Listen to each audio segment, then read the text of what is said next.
this video we talk about using the same three properties of logs, product rule, quotient rule, and power rule, except in this video we're going to use those properties to condense. Condensing means we're going to take many logs and we are going to push them into one log.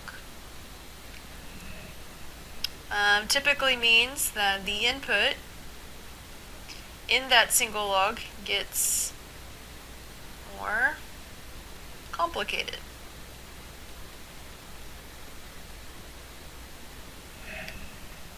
Alright, so what you're going to see here in this box are the same rules but just going in the opposite direction.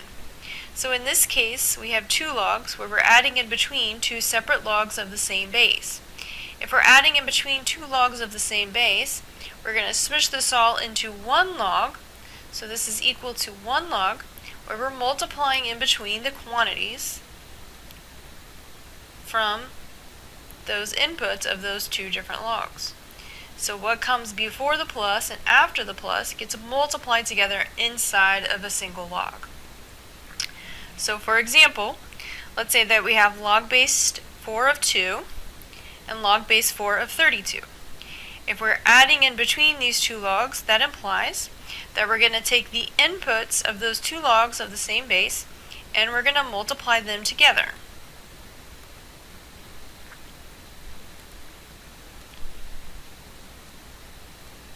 And they're going to go inside of a single log of the same base as the original 2. So that gives me log base 4 of 2 times 32 is 64. So this is what we call condensing, going from many logs and pushing them into one log. If I'm adding in between the logs of the same base, I take the inputs and multiply them together inside one log of the same base.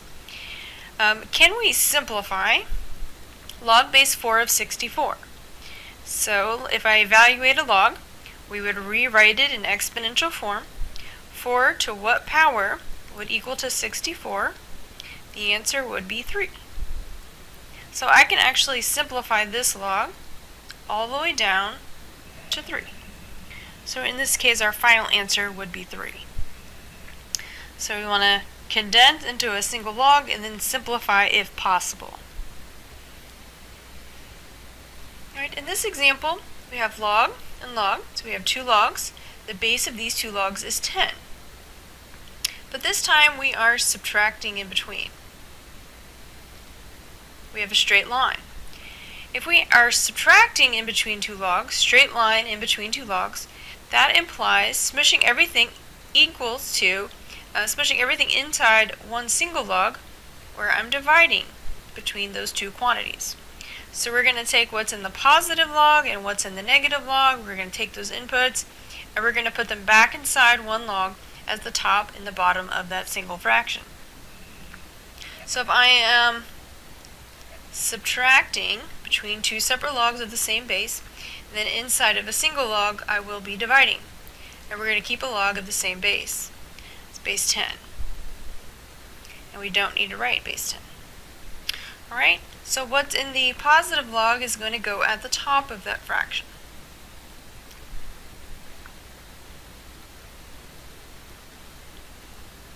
What's in the negative log, so that input, is going to go into the bottom of that fraction. Alright, and then there's no simplification that we can do. That is as good as our answer gets.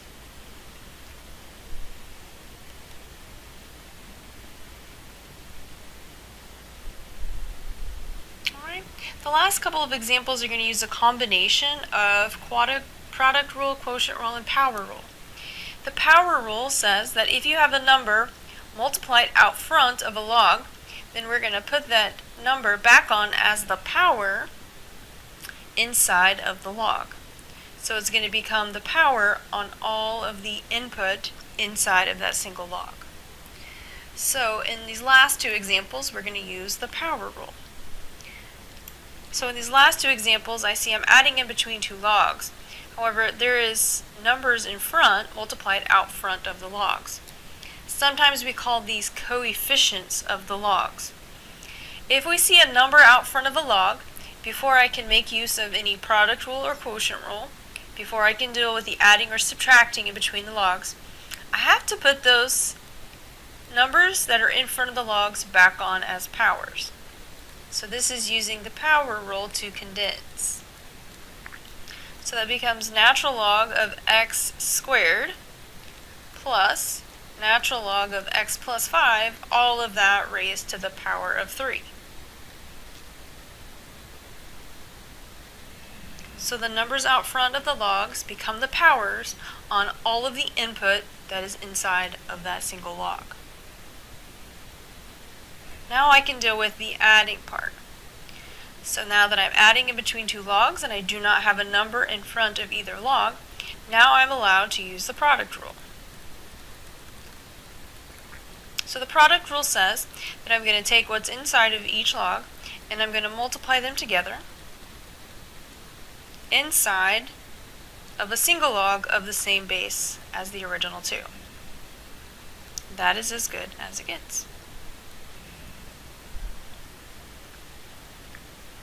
Alright, in the next example we see also again that we want to smush these two logs into one. We're asked to condense. I'm subtracting between the two logs. But before I can deal with the subtraction in between the two logs, I see that I have numbers that are multiplied out front of the word log. So I have a 2 in front of this log and a 5 in front of this log. What I need to do first is to use the power rule to put those numbers back on as the power on all of the input into those logs. So that becomes log of x minus 3 quantity squared minus log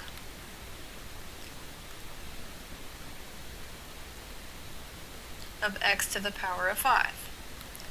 So the numbers out front of each log become the powers on all of the input inside of those logs. Now I can go back and say that I'm subtracting between the two logs. Subtracting is going to lead to dividing inside of a single log of the same base. In this case it's base 10, so I don't have to write the base. What's in the first log is going to go on top of the fraction. So what's in that positive log goes on top of that fraction. The input inside of the negative log is going to go at the bottom of the fraction. That is as good as that gets.